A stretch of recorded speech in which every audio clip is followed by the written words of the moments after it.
As usual, I'm gonna take the first few minutes to get completely set up so I don't forget anything, like I did a few times. I promise it won't take too long.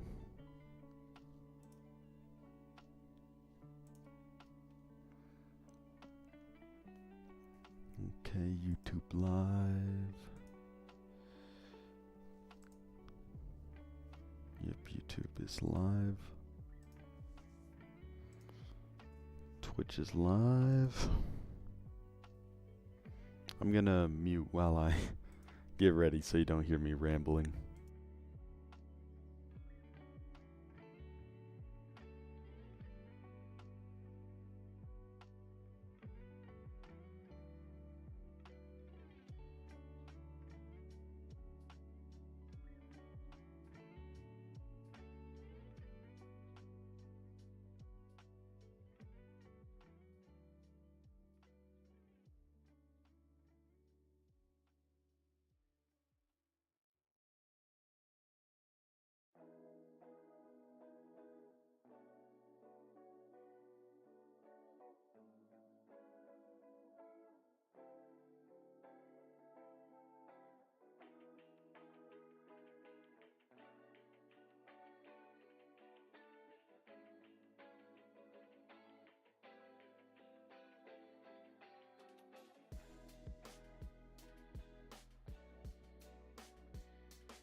Okay, let me take a sip of water and then I'll start reading. Before I started stream, I looked at the chapters ahead, like just quick glance. They all seem super, super long, so I don't know if I'm gonna get through the usual 10 chapters today.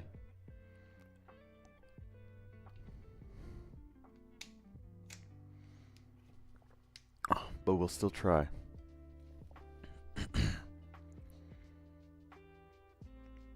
Let me just double check everything one last time. I don't make sure I'm not muted. Okay. Let me check, make sure everything's going well, and then I'll start reading.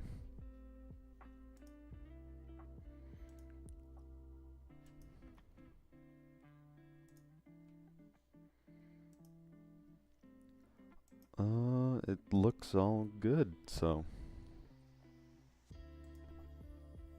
I guess I should just start reading. Okay. Numbers 14. The people rebel. Then the whole community began weeping aloud, and they cried all night.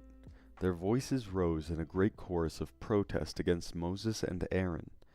If only we had died in Egypt, or even here in the wilderness, they complained. Why is the Lord taking us to this country only to have us die in battle? Our wives and our little ones will be carried off as plunder. Wouldn't it be better for us to return to Egypt? Then they plotted among themselves. Let's choose a new leader and go back to Egypt. Then Moses and Aaron fell face down on the ground before the whole community of Israel. Two of the men who had explored the land, Joshua son of Nun, and Caleb son of Jephunneh, tore their clothing. They said to all the people of Israel, "The land we traveled through and explored is a wonderful land, and if the Lord is pleased with us, he will bring us safely into the land and give it to us. It is a rich land flowing with milk and honey. Do not rebel against the Lord, and don't be afraid of the people of the land. They are only helpless prey to us. They have no protection, but the Lord is with us. Don't be afraid of them." The whole community began to talk about stoning Joshua and Caleb. Then the glorious presence of the Lord appeared to the Israelites at the tabernacle. And the Lord said to Moses, "How long will these people treat me with contempt? Will they never believe me, even after all the miraculous signs I have done among them? I will disown them and destroy them with a plague. Then I will make you into a nation greater and mightier than they are." Moses intercedes for the people. But Moses objected. "What will the Egyptians think when they hear about it?" he asked the Lord. "They know full well the power you displayed in rescuing your people from Egypt. Now if you destroy them, the Egyptians will send a report to the inhabitants of this land, who have already heard that you live among your people. They know, Lord, that you have appeared to your people face to face, and that your pillar of cloud hovers over them. They know that you go before them in a pillar of cloud by day and the pillar of fire by night. Now if you slaughter all these people with a single blow, the nations that have heard of your fame will say, 'The Lord was not able to bring them into the land he swore to give them, so he killed them in the wilderness.' Please, Lord, prove that your power is as great as you have claimed. For you said, 'The Lord is slow to anger and filled with unfailing love, forgiving every kind of sin and rebellion. But he does not excuse the guilty. He lays the sins of the parents upon their children. The entire family is affected, even children in the third and fourth generation. In keeping with your magnificent, unfailing love, please pardon the sins of this people, just as you have forgiven them ever since they left Egypt.' Then the Lord said, 'I will pardon them as you have requested. But as surely as I live, and as surely as the earth is filled with the Lord's glory, not one of these people will ever enter that land. They have all seen my glorious presence and the miraculous signs I have performed both in Egypt and in the wilderness. But again and again they have tested me by refusing to listen to my voice. They will never even see the land I swore to give their ancestors. None of those who have treated me with contempt will ever see it. But my servant Caleb has a different attitude than the others have. He remained loyal to me, so I will bring him into the land he explored. His descendants will possess their full share of that land. Now turn around and don't go on toward the land where the Amalekites and Canaanites live. Tomorrow you must set out for the wilderness in the direction of the Red Sea. The Lord punishes the Israelites. Then the Lord said to Moses and Aaron, "How long must I put up with the wicked community and its complaints about me? Yes, I have heard the complaints the Israelites are making against me. Now tell them this. As surely as I live, declares the Lord, I will do to you the very things I heard you say. You will all drop dead in the wilderness, because you complained against me. Every one of you who is 20 years old or older was included in the registration will die. You will not enter and occupy the land I swore to give you. The only exception will be Caleb son of Jephunneh and Joshua son of Nun. You said your children would be carried off as plunder. Well, I will bring them safely into the land, and they will enjoy what you have despised. But as for you, you will drop dead in this wilderness, and your children will be like shepherds wandering in the wilderness for 40 years. In this way, they will pay for your unfaithfulness, until the last of you lies dead in the wilderness. Because your men explored the land for 40 days, you must wander in the wilderness for 40 years, a year for each day, suffering the consequences of your sins. Then you will discover what it is like to have me for an enemy. I, the Lord, have spoken. I will certainly do these things to every member of the community who has conspired against me. They will be destroyed here in the wilderness, and here they will die. The 10 men Moses had sent to explore the land, the ones who incited rebellion against the Lord with their bad report, were struck dead with a plague before the Lord. Of the 12 who had explored the land, only Joshua and Caleb remained alive. When Moses reported the Lord's words to all the Israelites, the people were filled with grief. Then they got up early the next morning and went to the top of the range of hills. "Let's go," they said. "We realize that we have sinned, but now we are ready to enter the land the Lord has promised us." But Moses said, "Why are you now disobeying the Lord's orders to return to the wilderness? It won't work. Do not go up into the land now. You will only be crushed by your enemies because the Lord is not with you. When you face the Amalekites and Canaanites in battle, you will be slaughtered. The Lord will abandon you because you abandoned the Lord." But the people defiantly pushed ahead toward the hill country, even though neither Moses nor the ark of the Lord's covenant left the camp. Then the Amalekites and Canaanites who lived in those hills came down and attacked them and chased them back as far as Hormah.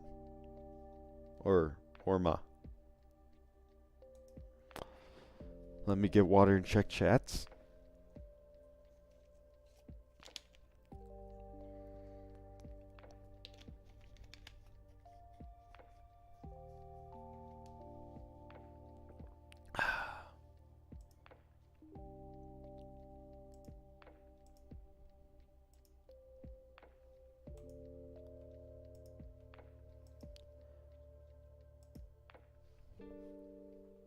Okay, I don't see anyone, or any chats.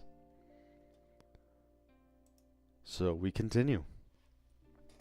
Numbers 15. Laws concerning offerings. Then the Lord told Moses, "Give the following instructions to the people of Israel. When you finally settle in the land I am giving you, you will offer special gifts as a pleasing aroma to the Lord. These gifts may take the form of a burnt offering, a sacrifice to fulfill a vow, a voluntary offering, or an offering at any of your annual festivals, and they may be taken from your herds of cattle or your flocks of sheep and goats. When you present these offerings, you must give the Lord a grain offering of 2 quarts of choice flour mixed with 1 quart of olive oil. For each lamb offered as a burnt offering or a special sacrifice, you must also present 1 quart of wine as a liquid offering. If the sacrifice is a ram, give a grain offering of 4 quarts of choice flour mixed with 1/3 of a gallon of olive oil, and give 1/3 of a gallon of wine as a liquid offering. This will be a pleasing aroma to the Lord. When you present a young bull as a burnt offering, or as a sacrifice to fulfill a vow, or as a peace offering to the Lord, you must also give a grain offering of 6 quarts of choice flour, mixed with 2 quarts of olive oil, and give 2 quarts of wine as a liquid offering. This will be a special gift, a pleasing aroma to the Lord. Each sacrifice of a bull, ram, lamb, or young goat should be prepared in this way. Follow these instructions with each offering you present. All of you native-born Israelites must follow these instructions when you offer a special gift as a pleasing aroma to the Lord. And if any foreigner visits you and live among you and want to present a special gift as a pleasing aroma to the Lord, they must follow these same procedures. Native-born Israelites and foreigners are equal before the Lord and are subject to the same decrees. This is a permanent law for you, to be observed from generation to generation. The same instructions and regulations will apply both to you and to the foreigners living among you. Then the Lord said to Moses, "Give the following instructions to the people of Israel. When you arrive in the land where I am taking you, and you eat the crops that grow there, you must set some aside as a sacred offering to the Lord. Present a cake from the first of the flour you grind, and set it aside as a sacred offering, as you do with the first grain from the threshed floor. Throughout the generations to come, you are to present a sacred offering to the Lord each year for the first of your ground flour. But suppose you unintentionally fail to carry out all these commands that the Lord has given you through Moses. And suppose your descendants in the future fail to do everything the Lord had commanded through Moses.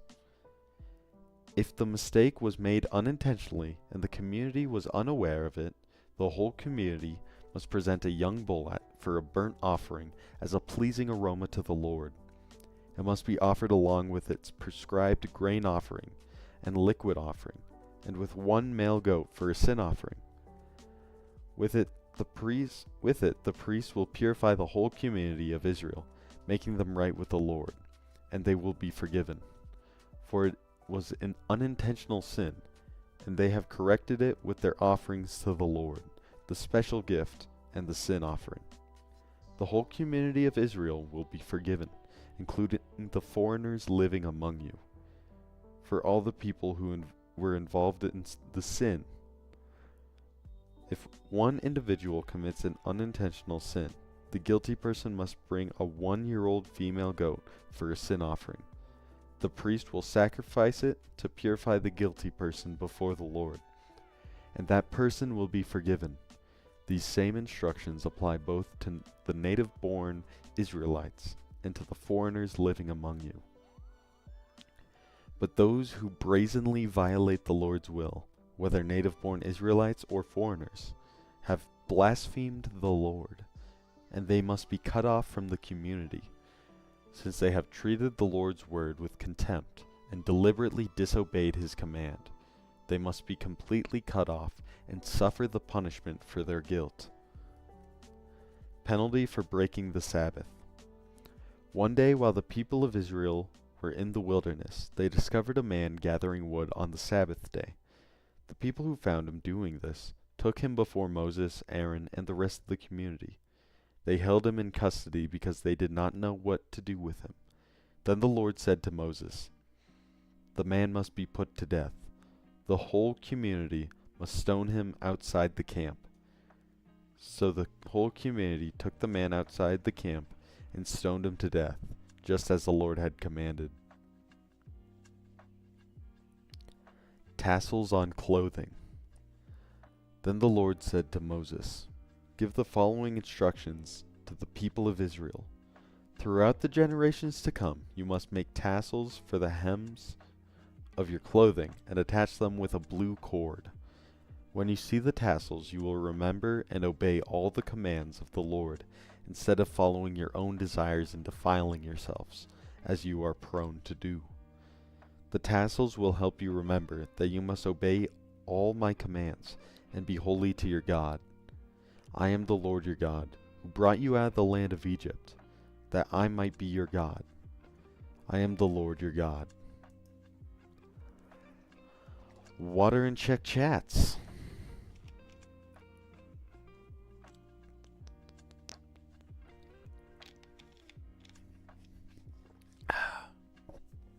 This chapter is pretty long, so I might get water and check chats halfway through it. Just a heads up. Don't see anything in chat, so we continue on. Ah, you're busy again? What time is it for you, Cloudy?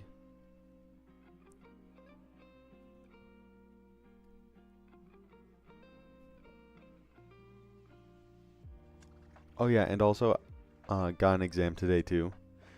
Oh yeah, by the way, I did pray for you last time. It's 8 for you? Wait, if it's 8 for you, that means we're like, 12 hours apart.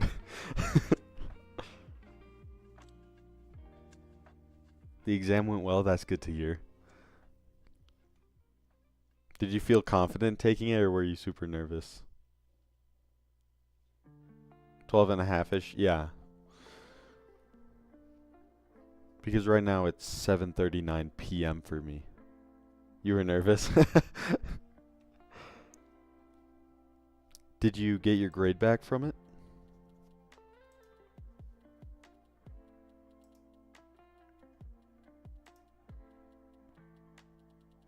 Yeah, I'll pray for you again. What time is your exam today? You get the results next month? Oh, so it's kind of soon. Okay, I should be done. I'll do it after the stream. I should finish the stream before that. Yeah, good luck. I'll pray for you.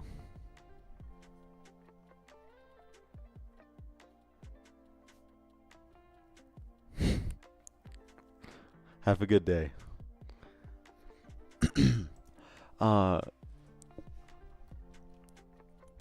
Number 16. Korah's rebellion. One day Korah, son of Izhar, a descendant of Kohath, son of Levi, conspired with Dathan and Abiram, the sons of Eliab, and On, son of Peleth, from the tribe of Reuben. Just a heads up, if you haven't watched me before, I really struggle with the name, so just bear with me through them. Luckily, the pronunciations don't change the story. You still get the message. They incited a rebellion against Moses, along with 250 other leaders of the community, all prominent members of the assembly. They united against Moses and Aaron and said, "You have gone too far. The whole community of Israel has been set apart by the Lord, and he is with all of us. What right do you have to act as though you are greater than the rest of the Lord's people?" When Moses heard what they were saying, he fell face down on the ground. Then he said to Korah and his followers, "Tomorrow morning the Lord will show us who belongs to him and who is holy. The Lord will allow only those whom he selects to enter his own presence. Korah, you and all your followers must prepare your incense burners. Light fires in them tomorrow and burn incense before the Lord. Then he will see whom the Lord chooses as his Holy One. You Levites are the ones who have gone too far." Then Moses spoke again to Korah. Now listen, you Levites. Does it seem insignificant to you that the God of Israel has chosen you from among all the community of Israel to be near him, so you can serve in the Lord's tabernacle and stand before the people to minister to them? Korah, he has already given this special ministry to you and your fellow Levites. Are you now demanding the priesthood as well? The Lord is the one you and your followers are really revolting against. For who is Aaron that you are complaining about him? Then Moses summoned Dathan and Abiram, the sons of Eliab. But they replied, We refuse to come before you. Isn't it enough that you brought us out of Egypt, a land flowing with milk and honey, to kill us here in the wilderness, and that you now treat us like your subjects? What's more, you haven't brought us into another land flowing with milk and honey. You haven't given us a new homeland with fields and vineyards. Are you trying to fool these men? We will not come. Then Moses became very angry and said to the Lord, Do not accept their grain offerings. I have not taken so much as a donkey from them, and I have never hurt a single one of them. And Moses said to Korah, You and all your followers must come here tomorrow and present yourselves before the Lord. Aaron will also be here. You and each of your 250 followers must prepare an incense burner and put incense on it, so you can all present them before the Lord. Aaron will also bring his incense burner.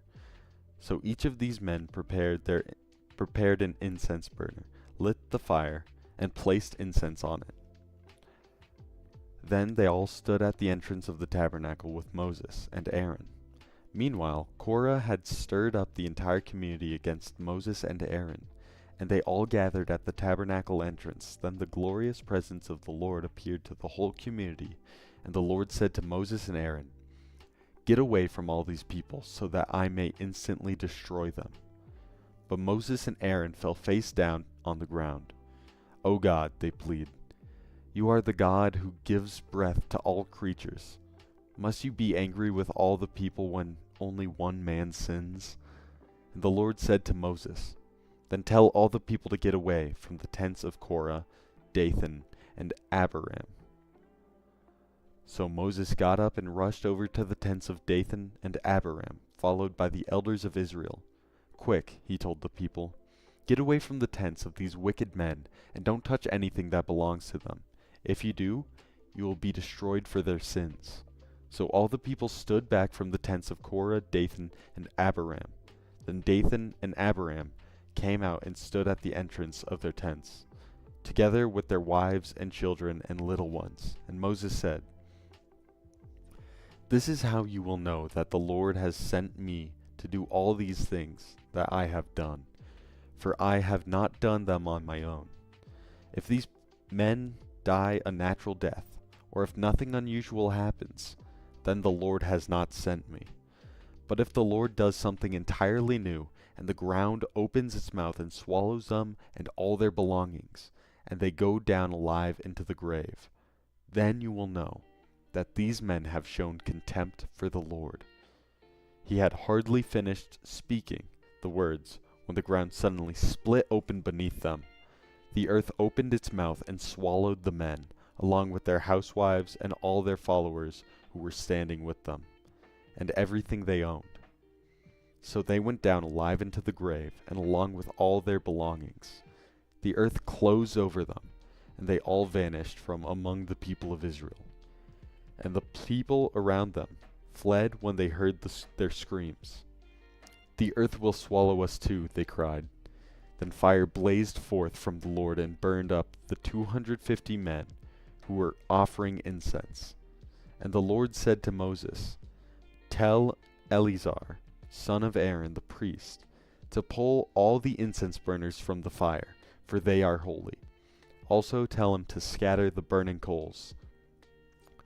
Take the incense burners of these men who have sinned at the Take the incense burners of these men who have sinned at the cost of their lives, and hammer the metal into thin sheets to overlay the altar.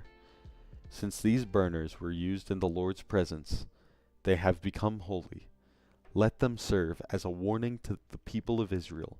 So Eleazar the priest collected the 250 bronze incense burners that had been used by the men who died in the fire, and the bronze was hammered into thin sheets to overlay the altar. This would warn the Israelites that no unauthorized person, no one who was not descended of Aaron, should ever enter the Lord's presence to burn incense. If anyone did, the same thing would happen to him as happened to Korah and his followers. So the Lord's instructions to Moses were carried out. But the very next morning, the whole community of Israel began muttering again against Moses and Aaron, saying, "You have killed the Lord's people." As the community gathered to protest against Moses and Aaron, they turned towards the tabernacle and saw that the cloud had covered it, and the glorious presence of the Lord appeared. Moses and Aaron came and stood in front of the tabernacle, and the Lord said to Moses, "Get away from all these people so that I can instantly destroy them." But Moses and Aaron fell face down on the ground. And Moses said to Aaron, "Quick, take an incense burner and place burning coals on it from the altar. Lay incense on it and carry it out among the people to purify them and make them right with the Lord. The Lord's anger is blazing against them. The plague has already begun." Aaron did as Moses told him and ran out among the people. The plague had already begun to strike down the people, but Aaron burned the incense and purified the people. He stood between the dead and the living, and the plague stopped. But 14,700 people died in the plague, in addition to those who had died in the affair involving Korah.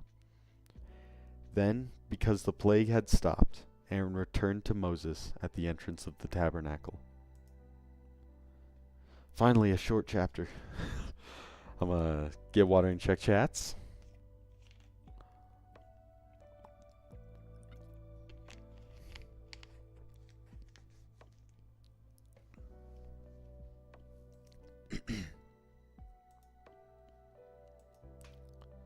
I don't see any questions, so I'll continue. Numbers 17, the budding of Aaron's staff. Then the Lord said to Moses, "Tell the people of Israel to bring you 12 wooden staffs, one from each leader of Israel's ancestral tribes, and inscribe each of the leader's name on his staff. Inscribe Aaron's name on the staff of the tribe of Levi, for there must be one staff for the leader of each ancestral tribe. Place these staffs in the tabernacle in front of the ark containing the tablets of the covenant, where I meet with you. Buds will sprout from the staff belonging to the man I choose. Then I will finally put an end to the people's murmuring and complaining against you." So Moses gave the instructions to the people of Israel, and gave each of the 12 tribe leaders, including Aaron. I have a horrible cadence right now. So Moses gave the instructions to the people of Israel. Each of the tribe leaders, including Aaron, brought Moses a staff. Moses placed the staffs in the Lord's presence in the tabernacle of the covenant. When he went into the tabernacle of the covenant the next day, he found that Aaron's staff, representing the tribe of Levi, had sprouted, budded, blossomed, and produced ripe almonds.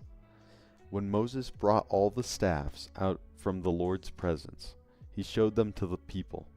Each man claimed his own staff, and the Lord said to Moses, "Place Aaron's staff permanently on the Ark of the Covenant, to serve as a warning to rebels.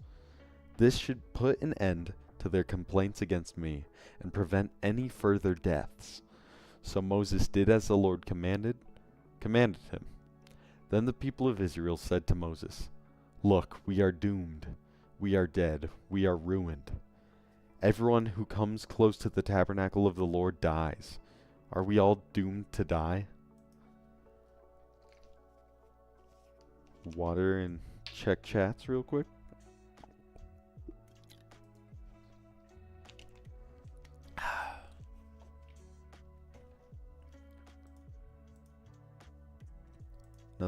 Nothing. That's all good. We continue. Numbers 18. Duties of priests and Levites. Then the Lord said to Aaron, "You, your sons, and your relatives from the tribe of Levi will be held responsible for any offenses related to the sanctuary. But you and your sons alone will be held responsible for violations connected with priesthood. Bring your relatives of the tribe of Levi, your ancestral tribe, to assist you and your sons as you perform the sacred duties in front of the tabernacle of the covenant. But as the Levites go about all their assigned duties at the tabernacle, they must be careful not to go near any of the sacred objects or the altar. If they do, both you and they will die. The Levites must join you in fulfilling their responsibilities for the care and maintenance of the tabernacle, but no unauthorized person may assist you. You yourselves must perform the sacred duties inside the sanctuary and at the altar. If you follow these instructions, the Lord's anger will never blaze again against the people of Israel. I myself have chosen your fellow Levites from among the Israelites to be your special assistants. They are a gift to you, dedicated to the Lord for service in the tabernacle. But you and your sons, the priests, must personally handle all the priestly rituals associated with the altar and with everything behind the inner curtain. I am giving you the priesthood as your special privilege of service. Any unauthorized person who comes too near the sanctuary will be put to death. Support for the priests and Levites. The Lord gave these further instructions to Aaron. I myself have put you in charge of all the holy offerings that are brought to me by the people of Israel. I have given all these consecrated offerings to you and your sons as your permanent share. You are allotted the portion of the most holy offerings that is not burned on the fire.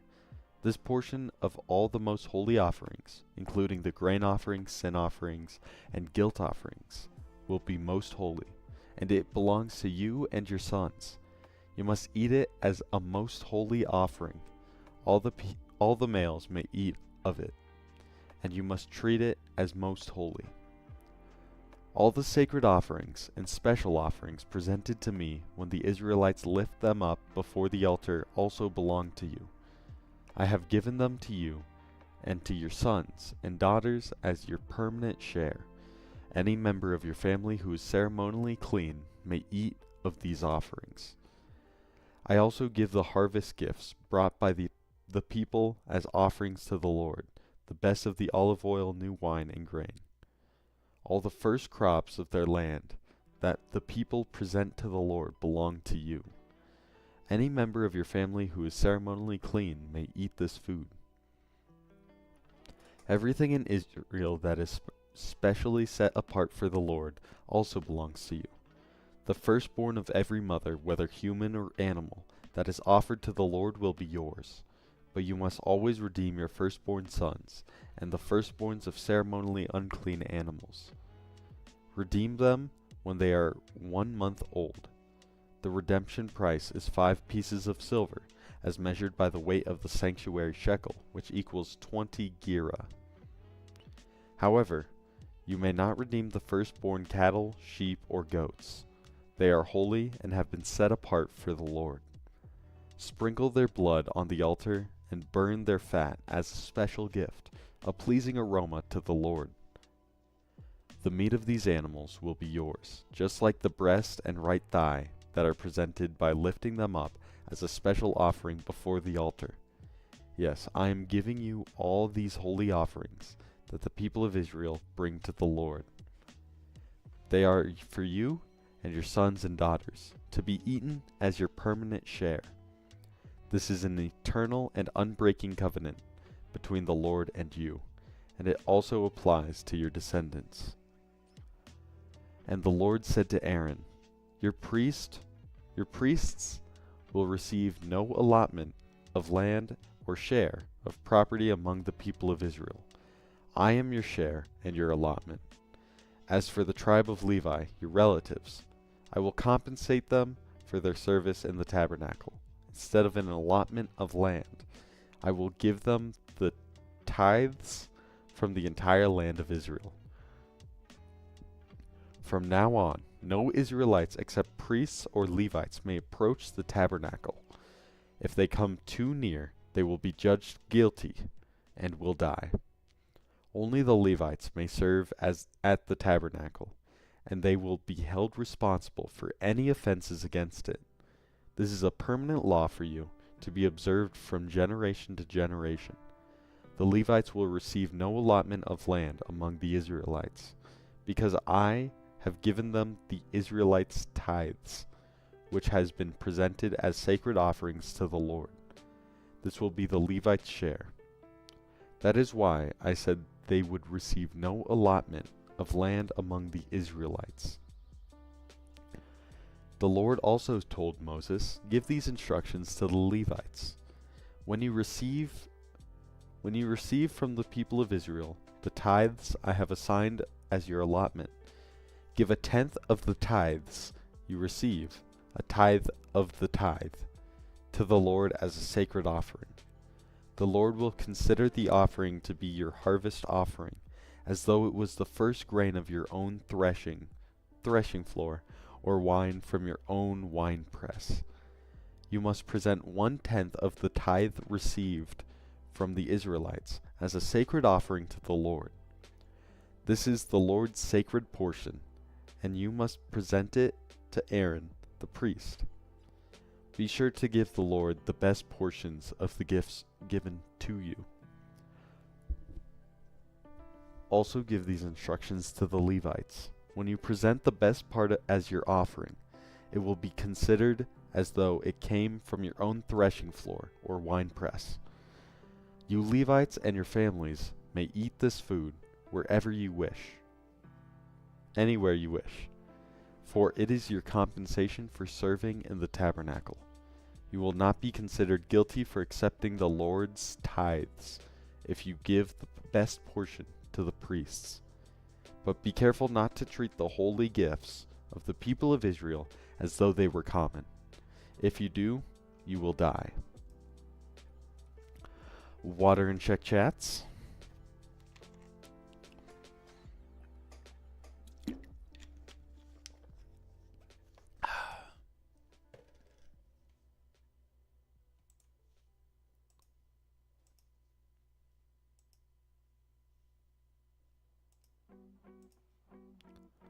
Okay, so wait, just give me 1 second real quick.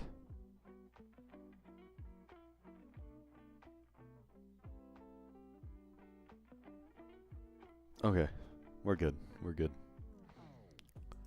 We continue. Wow, I've only made it through 4 chapters in 44 minutes.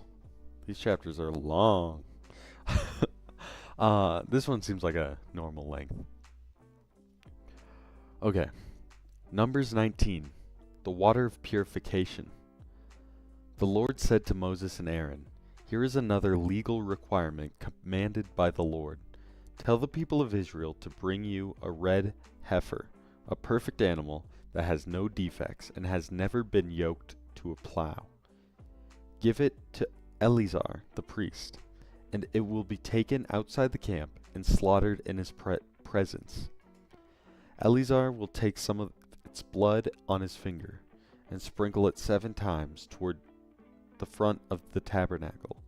As Eleazar watches, the heifer must be burned, its hide, meat, blood, and dung. Eleazar the priest must then take a stick of cedar, a hyssop branch, and some scarlet yarn, and throw them into the fire, where the heifer is burning. Then the priest must wash his clothes and bathe himself in water. Afterward he may return to the camp, though he will remain ceremonially unclean until the evening. The man who burns the animal must also wash his clothes and bathe himself in water, and he too will remain unclean until evening. Then someone who is ceremonially clean will gather up the ashes of the heifer and deposit them in a purified place outside the camp. They will be kept there for the community of Israel to use in the water for the purification ceremony. The ceremony is performed for the removal of sin. The man who gathers up the ashes of the heifer must also wash his clothes, and he will remain ceremonially unclean until evening. This is a permanent law for the people of Israel and any foreigners who live among them. All those who touch a dead human body will be ceremonially unclean for 7 days.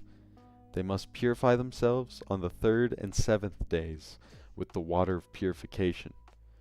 Then they will be purified.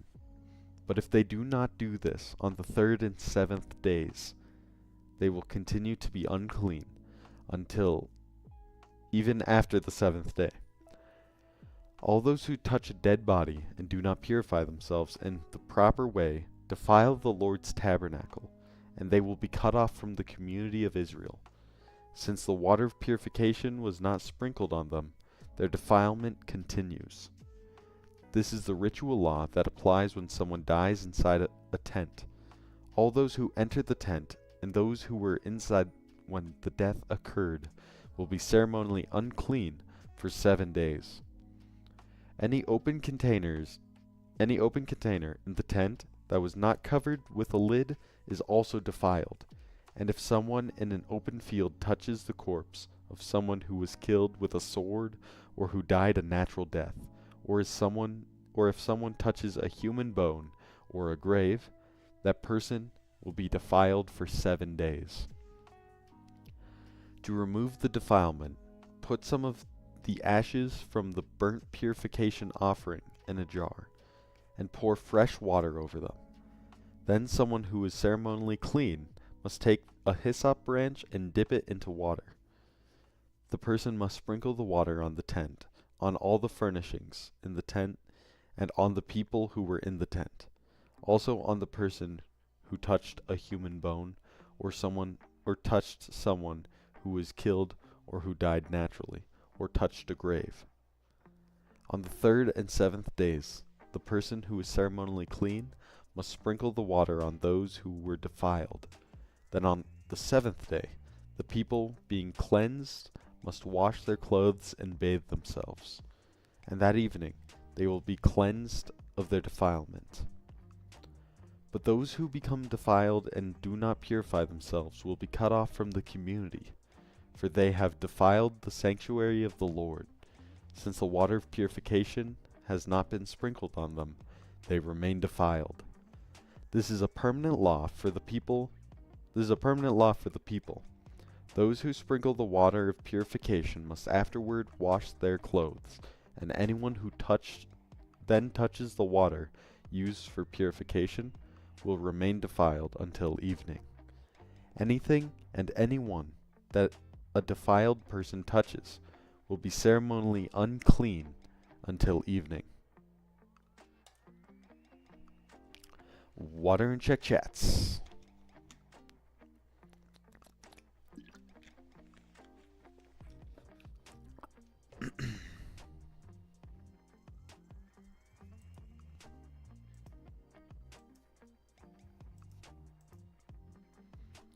And I would like to thank anyone who's been listening or popping in. Just thank you. I'm not sure where you are in your journey, but like I'm still pretty early on. Like I'm only on numbers and I'm trying to read front to back. So, yeah, don't know what else to say, but thank you. I'm going to continue now. Numbers 20. Moses strikes the rock. In the first month of the year, the whole community of Israel arrived in the wilderness of Zin and camped at Kadesh. While they were there, Miriam died and was buried. There was no water for the people to drink at that place, so they rebelled against Moses and Aaron. The people blamed Moses and said, "If only we died in the Lord's presence with our brothers. Why have you brought the congregation of the Lord's people into this wilderness to die, along with all our livestock? Why did you make us leave Egypt and bring us here to this terrible place? This land has no grain, no figs, no grapes, no pomegranates, and no water to drink." Moses and Aaron turned away from the people and went to the entrance of the tabernacle, where they fell face down on the ground. Then the glorious presence of the Lord appeared to them, and the Lord said to Moses, "You and Aaron must take the staff and assemble the entire community. As the people watch, speak to the rock over there, and it will pour out its water. You will provide enough water from the rock to satisfy the whole community and their livestock." So Moses did as he was told. He took the staff from the place where it was kept before the Lord. Then he and Aaron summoned the people to come and gather at the rock. "Listen, you rebels," he shouted. "Must we bring you water from this rock?" Then Moses raised his hand and struck the rock twice with the staff, and water gushed out. So the entire community and their livestock drank their fill. But the Lord said to Moses and Aaron, "Because you did not trust me enough to demonstrate my holiness to the people of Israel, you will not lead them into the land I am giving them." This place was known as the waters of Meribah, which means arguing, because there the people of Israel argued with the Lord, and there he demonstrated his holiness among them. Edom refuses Israel passage. While Moses was at Kadesh, he sent ambassadors to the king of Edom with this message: "This is what your relatives, the people of Israel, say. You know all the hardships we've been through. Our ancestors went down to Egypt, and we lived there a long time, and we and our ancestors were brutally mistreated by the Egyptians. But when he cried out to the Lord, he heard us and sent an angel who brought us out of Egypt. Now we are camped at Kadesh, a town on the border of your land. Please let us travel through your land. We will be careful not to go through your fields and vineyards. We won't even drink water from your wells. We will stay on the king's road and never leave it until we have passed through your territory." But the king of Edom said, "Stay out of my land, or I will meet you with an army." The Israelites answered, "We will stay on the main road. If our livestock drink any of your water, we will pay for it. Just let us pass through your country. That's all we ask." But the king of Edom replied, "Stay out. You must not pass through our land." With that, he mobilized his army and marched out against them with an opposing force. Because Edom refused to allow Israel to pass through their country, Israel was forced to turn around. The death of Aaron. The whole community of Israel left Kadesh and arrived at Mount Hor. There, on the border of the land of Edom, the Lord said to Moses and Aaron, "The time has come for Aaron to join his ancestors in death. He will not enter the land I am giving the people of Israel, because the two of you rebelled against my instructions concerning the water at Meribah. Now take Aaron and his son Eleazar up to Mount Hor."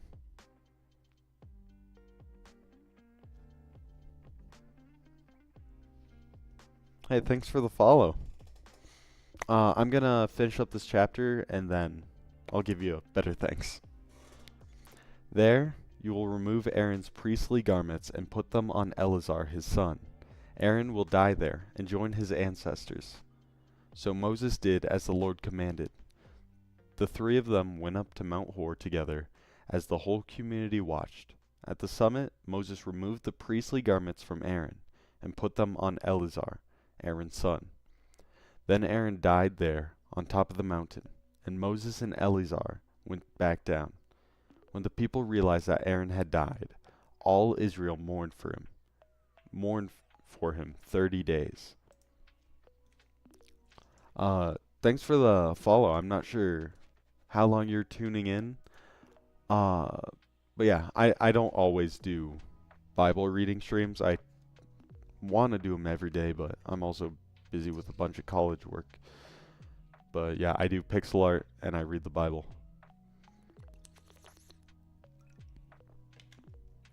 Trying to just... I really don't know why. I've just felt like I should. Like it's hard to explain why I'm doing this. Like I could just read the Bible alone, but I decided I'll read it for a bunch of strangers on the internet. Well, I hope you're enjoying it. I'm keep reading now cuz I am reading pretty slow today. Normally I've through 10 chapters at the hour mark and I'm only through like 6. That's bad math. 7. But yeah, I'm gonna continue and hope I can make up for the slow reading. Numbers 21. Victory over the... We're all family. We're all brothers and sisters in the Lord. Hey, I like you. I can tell you're a cool guy. Where are you in... Like, are you very religious? Or are you new to Christianity? Like how strong's your faith is what I'm trying to get at, kind of.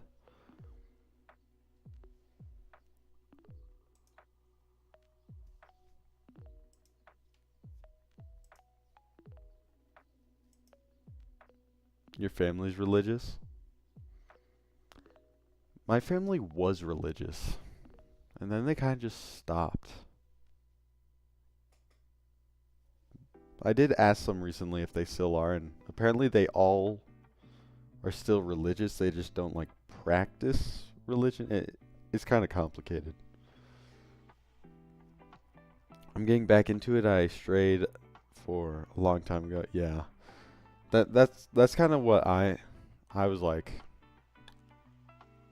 I only started going to church again 3 weeks ago. Like this was my 3rd week. So I guess only 2 weeks ago. But yeah, like it's hard to really explain what I'm feeling. Like I'm not very articulate with my words. But like I just stopped being religious, but I still believed in God.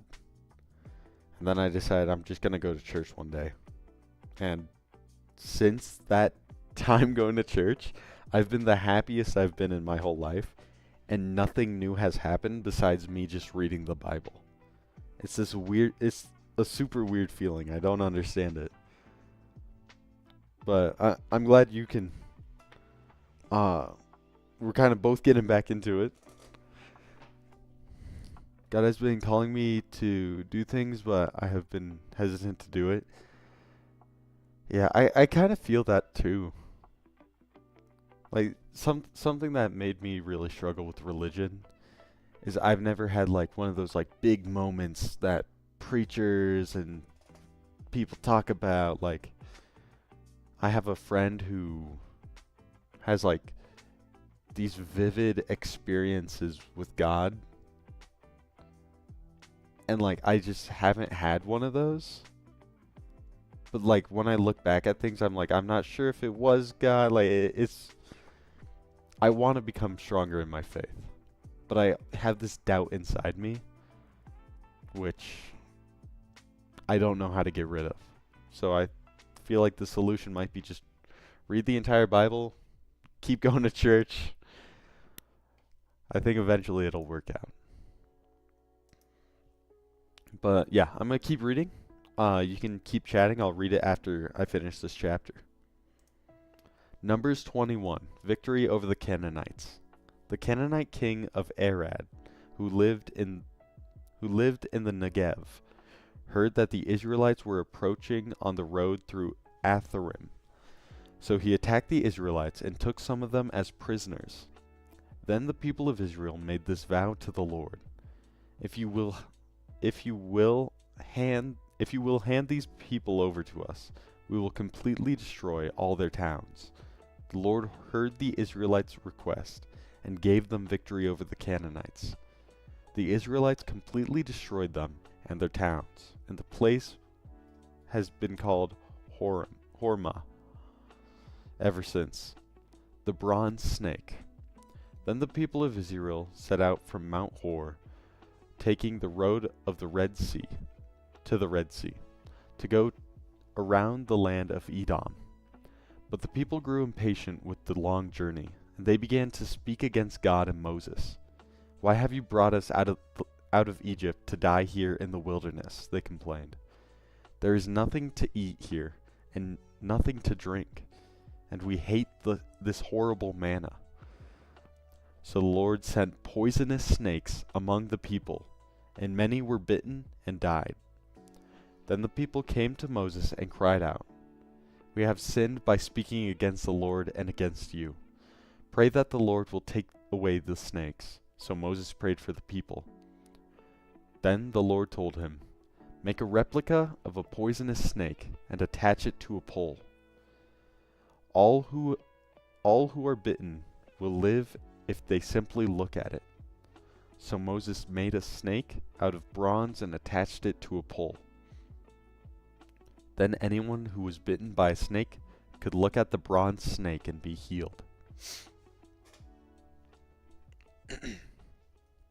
Israel's journey to Moab. The Israelites traveled next to Oboth and camped there. Then they went on to Eri Abarim in the wilderness on the western border of Moab. From there they traveled to the valley of Zered Brook and set up camp. Then they moved out and camped up the far side of the Arnon River, in the wilderness adjacent to the territory of the Amorites.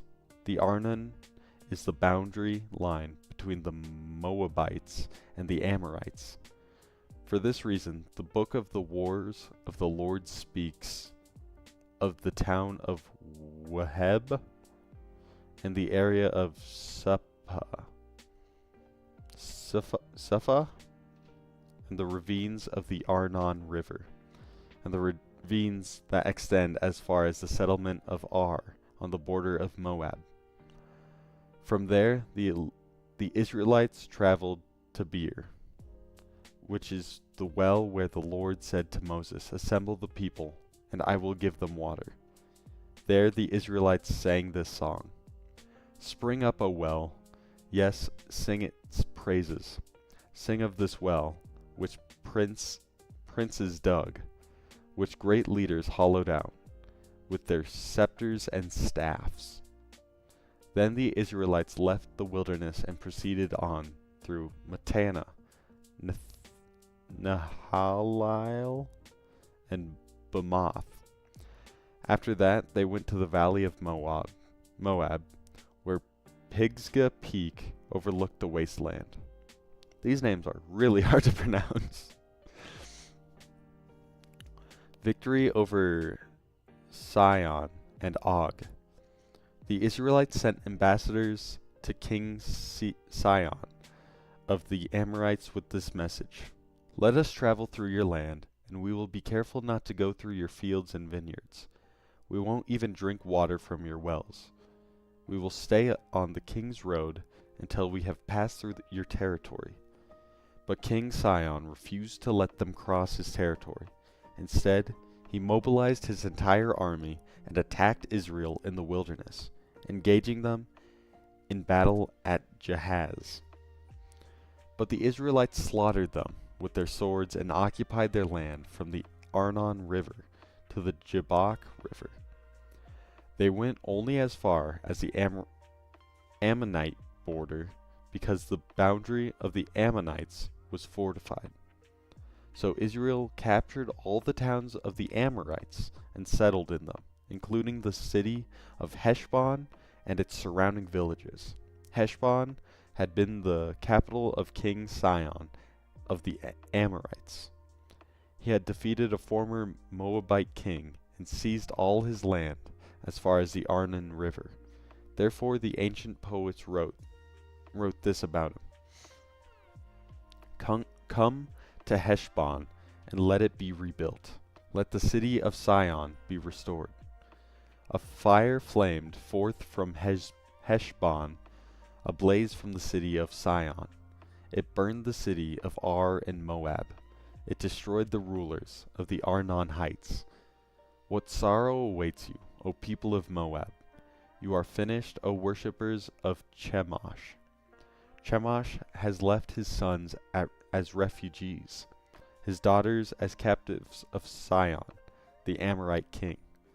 We have utterly destroyed them from Heshbon to Dibon. We have completely wiped them out, as far away as Nephah and Medeba. So the people of Israel occupied the territory of the Amorites. After Moses sent men to explore the Jazer area, they captured all the towns in the region and drove out the Amorites who lived there. Then they turned and marched up the road to Bashan. But King Og of Bashan and all his people attacked them at Edrei. The Lord said to Moses, "Do not be afraid of him, for I have handed him over to you, along with all his people and his land. Do the same to him as you did to King Sihon of the Amorites, who ruled in Heshbon." And Israel killed King Og, his sons, and all his subjects. Not a single survivor remained. Then Israel occupied the land. Water and check chats.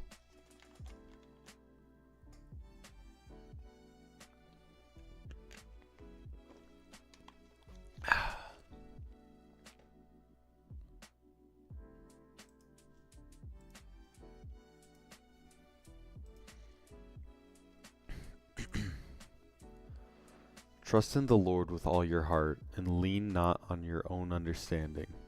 In all thine ways acknowledge him, and he shall direct your paths. Proverbs 3:5-6. I'm excited to get to Psalms and Proverbs. Like, I never know how to say this without it sounding wrong, but I feel like the part I am in the Bible, like these first few chapters, like, they don't seem as important as future chapters, but I don't want to say they're not important. Like, I'm sure you know what I mean. Like, hopefully I'm not just rambling, but you had the same issue. Yeah, but I don't want to just like blast through them and like not retain any of the information though. It's like, yeah, it's just kind of tough. That's the only way I can describe it. Yeah, they all are. It's just like I feel like the gospel, I feel like that's arguably like the most important part of the Bible, but like it all is important, so like saying that feels weird. Yeah, you get me. So I am just rambling right now. I'm gonna continue reading just because I am behind. I might start reading a little faster. Oh, I see a lot of names, so this is gonna be interesting. But yeah, I'm gonna try and get through. Once you keep reading, you won't want to put it down. Yeah, I know.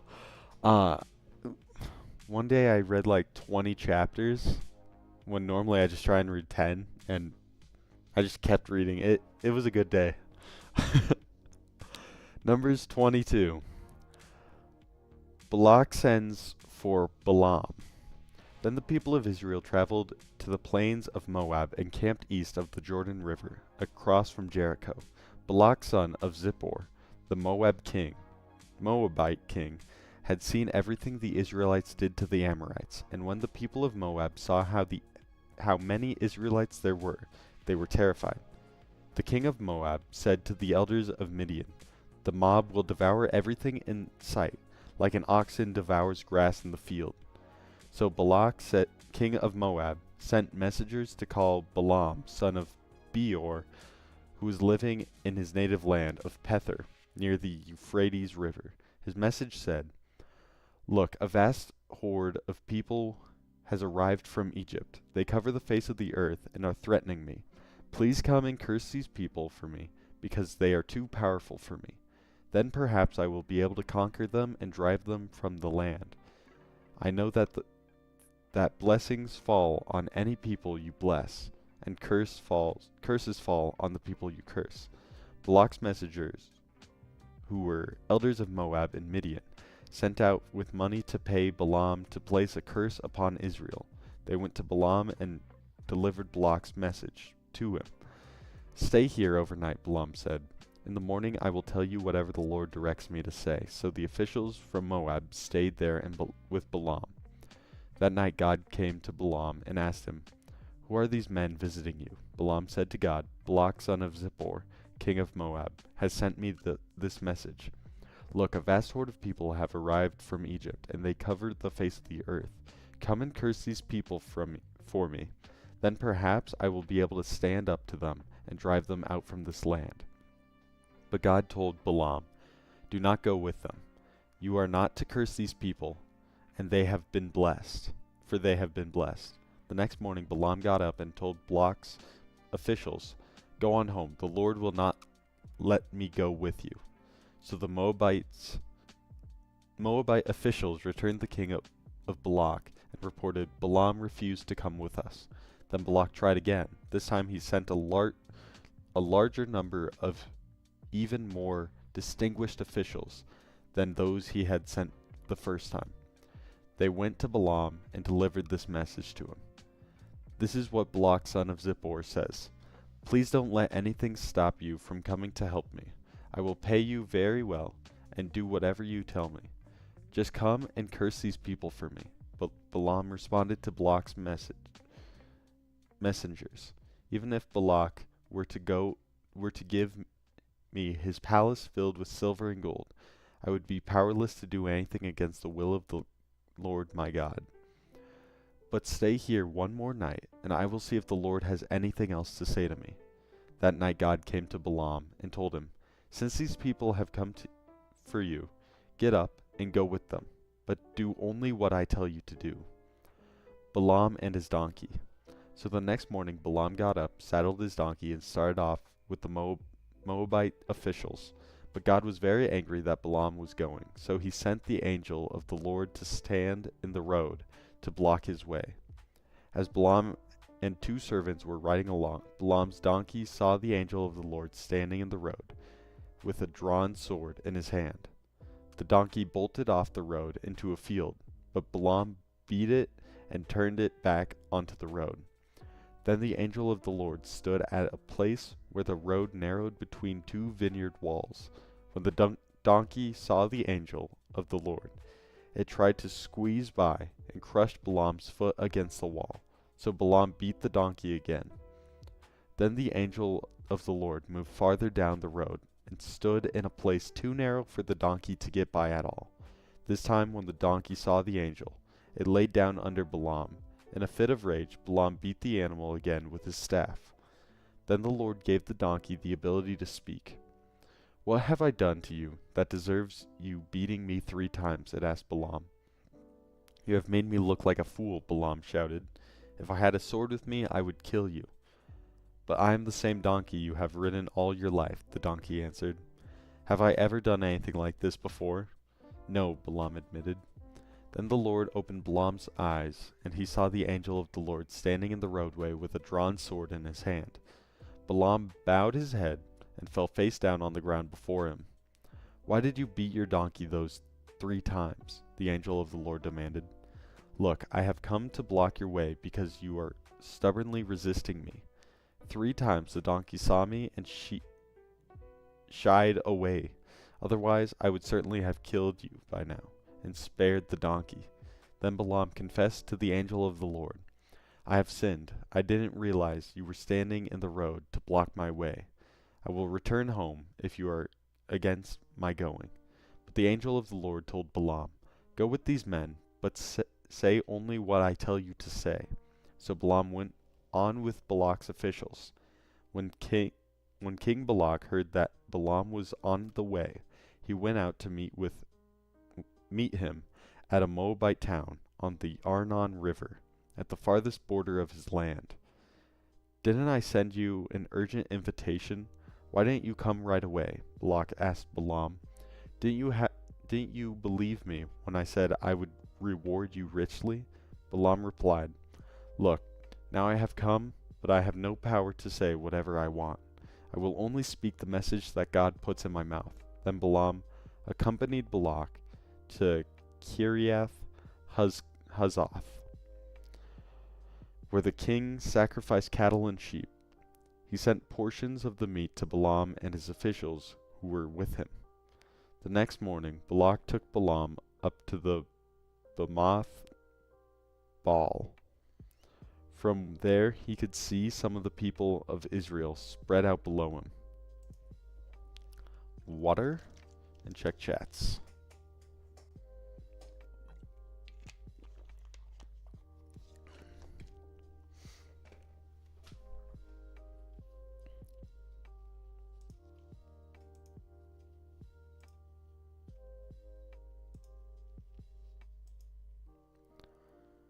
Okay, so how many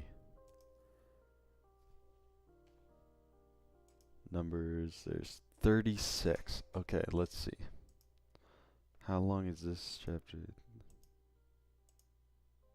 Okay, I think I can get to 26 and then I'll just have 11 verses left next stream. So I think I can finish up Numbers if I just finish 25, which is doable.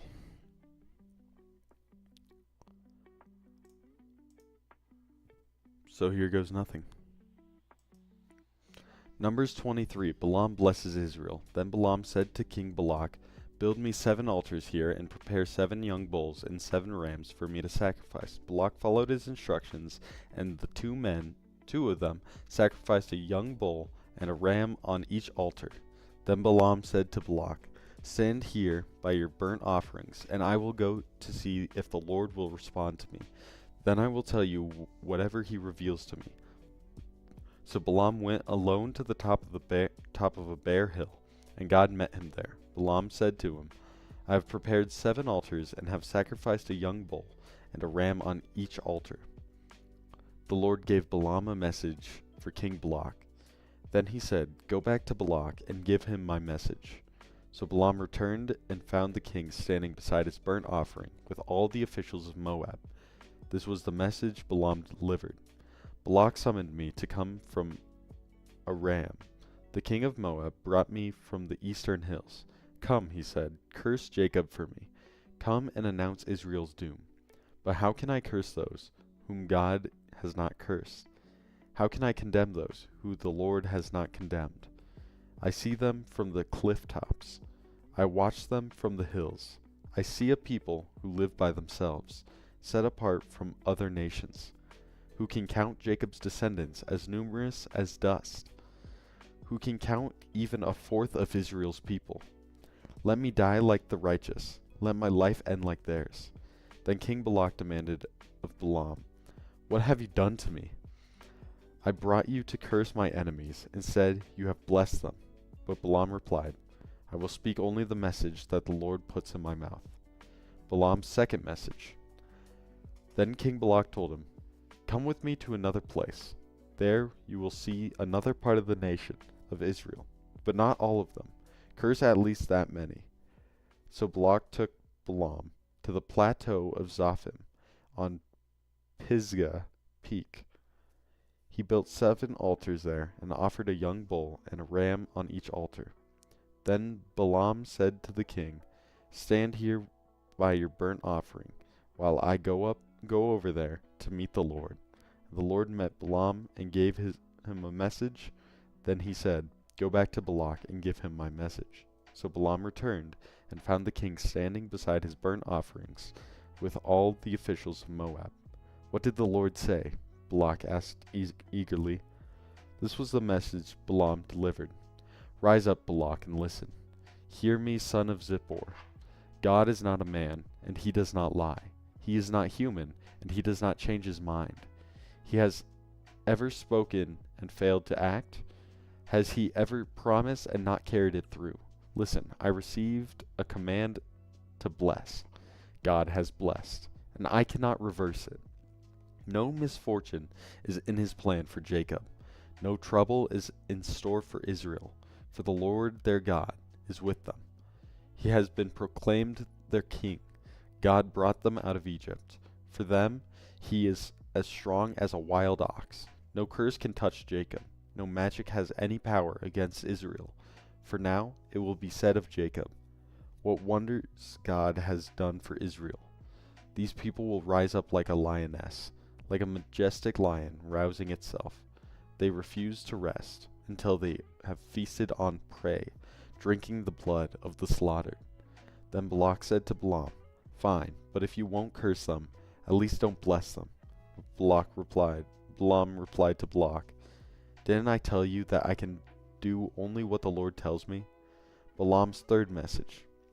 Then King Balak said to Balaam, "Come, and I will take you to one more place. Perhaps it will please God to let you curse them from there."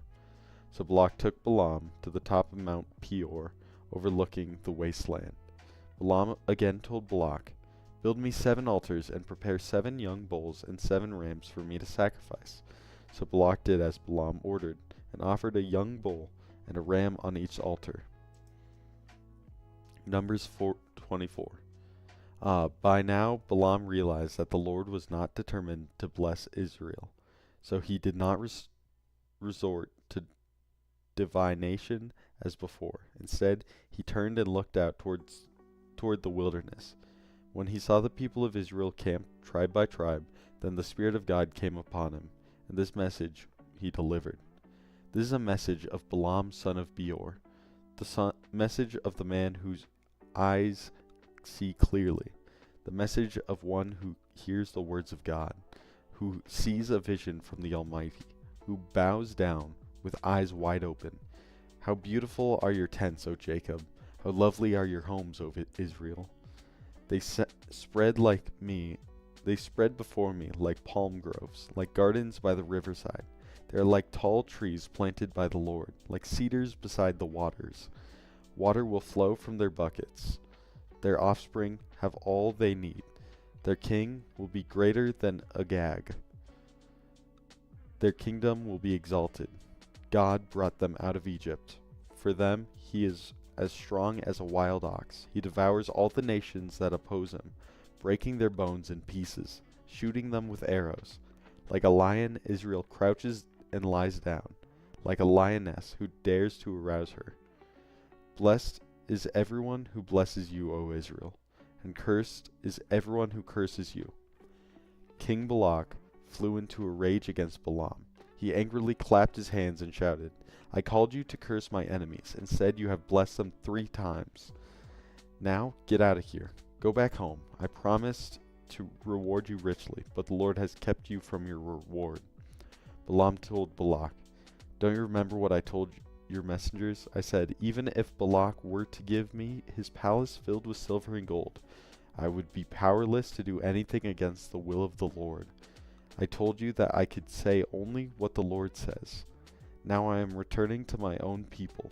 But first let me tell you what the Israelites will do to your people in the future." Balaam's final message. This is the message Balaam delivered.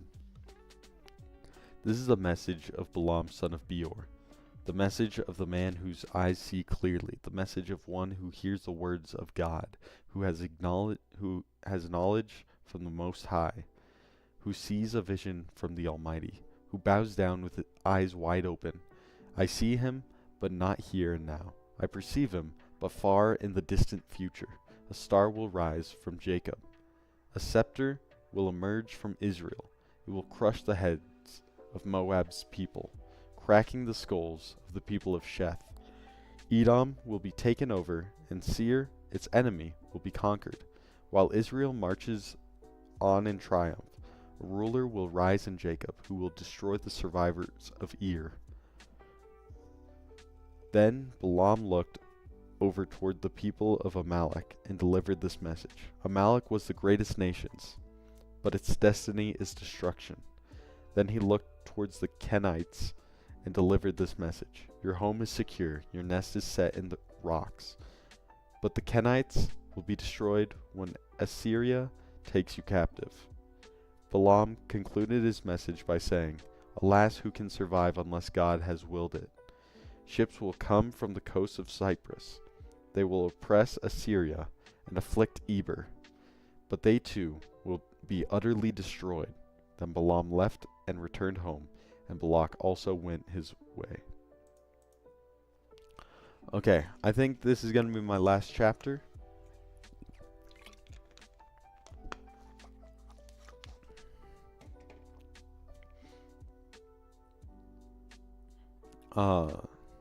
Yeah. It seems like it's a pretty short one. Numbers 25. Moab seduces Israel.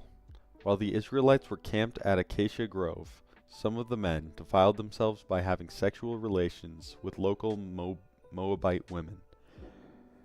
These women invited them to attend sacrifices to their gods, so the Israelites feasted with them and worshipped the gods of Moab.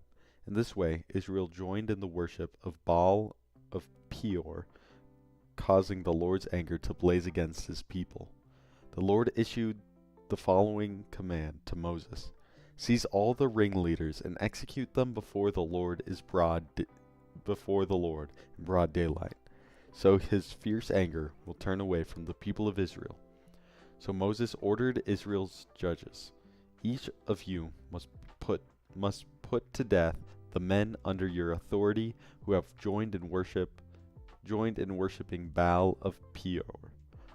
Just then, one of the Israelite men brought a Midianite woman into his tent, right before the eyes of Moses and all the people, as everyone was weeping at the entrance of the tabernacle.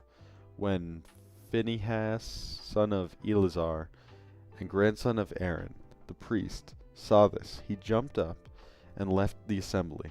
He took a spear and rushed after the man into his tent. Phinehas thrust the spear all the way through the man's body and into the woman's stomach. So the plague against the Israelites was stopped, but not before 24,000 people had died. But the Lord said to Moses, Phinehas, son of Eleazar, and grandson of Aaron the priest, has turned my anger away from the Israelites by being as zealous among them as I was. So I stopped destroying all Israel, as I had intended to do in my zealous anger. Now tell him that I am making my special covenant of peace with him. In this covenant, I give him and his descendants a permanent right to the priesthood, for in his zeal for me, his God, he purified the people of Israel, making them right with me. The Israelite man killed the Midianite woman. The Israelite man killed with the Midianite woman was named Zimri, son of Salu, the leader of the family from the tribe of Simeon. The woman's name was Cosbi. She was the daughter of Zur, the leader of a Midianite clan. Then the Lord said to Moses, Attack the Midianites and destroy them, because they assaulted you with deceit and tricked you into worshipping Baal of Peor, and because of Cosbi, the daughter of a Midianite leader, who was killed at the time of the plague because of what happened at Peor. And then this is probably the longest one we've had.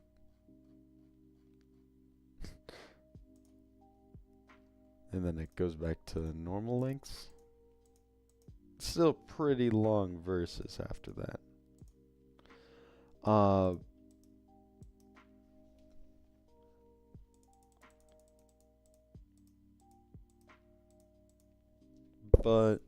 Sorry. But that was a good reading today. I'll check chats real quick.